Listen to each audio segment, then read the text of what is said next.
जोङो दा जि 60टा गामिखौ मोनबाय जोङो मिथिगौ जे 6 शिड्युलनि मोनसेबो लाइनाव मोनसेबो पेराग्राफआव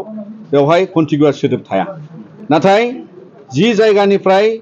बड'लेण्डनि सिमाया स्टार्ट जायो फार्स्ट नय दैखौ नांफानानै सनितपुराव नांनाय लोगो लोगो जोंनि गासै बे सा ओनसोलनिफ्राय लानानै बरसलानिफ्राय लानानै बर' गामिया नांजाबजोबो आरो बिनि थाखायनो बियो बड'लेण्डजों नांजाबनायानो कन्टिगुवास स्टार्ट जायो बे कन्टिनिउआस जेरैहाय बर'फ्रा जोङो बड'लेण्डनि दानि सिङाव थानाय मानास हाग्रामाजों बाक्सानि आरो चिरांनि सरजाबनायाव मानास हाग्राजों जों सरजाबदों बेबादिनो जोङो बहाबा हाग्राजों नांजाबगोन आरो बेखौ लानानै दिनै माने सनितपुराव जोङो बिश्वनाथसिम सहैनायाव गहपुरसिम गामिखौ सोसननायनि आइडियासा बेयाव फैदों आरो लासै लासै मोनफ्रोमबो जोंनि दाबिनाय गामिखौ बिटिआरनि सिङाव सोसननांगौनि थाखाय बेयो मोनसे पलिटिकेल एरेन्जमेन्ट आरो बेखायनो बे पलिटिकेल एरेन्जमेन्टआ पलिटिकेल कमिटमेन्ट बादि जाफुंथारनांगौनि थाखाय दुलाराय बर' फरायसा आफादा जों नाजालांगोन आरो बे प्रसेसआ दासिमबो दङ आरो बेखायनो जोङो बे दाबिखौ नागाराखै। नोंथांनि दहायनि भाषणाव सासे बर' थुनलाइ आफाद दैदेनगिरिनि मुंखौ गाबज्रिनायखौ खोनानो मोनदोंमोन मा बुंनो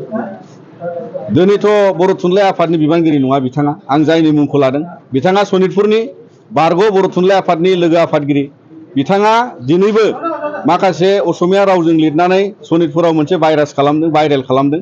जे सनितपुरनि बर' माहारिनि जोंनि बयबो एखे गाबनि थैजों थानाय आन्दलनाव एखेलगे खालामनाय आरो बेवहाय जि थेलामारायाव जों दिनै मिटिं खालामदों भारत उदांस्रिनि सोमावसारनायनिफ्राय बावहाय माने सेक्रिफाइस खालामनाय दिनै जोंनि बर' बावहाय मोनसे जारिमिन आरो बेखौ लानानै दिनै बिथाङा बर'नि गेजेराव सा खोला नाम लानानै माने असमिया रावजों लिरनानै बानसावनाया बेयो जोबोद दुखुनांथाव आरो बिथाङा बर'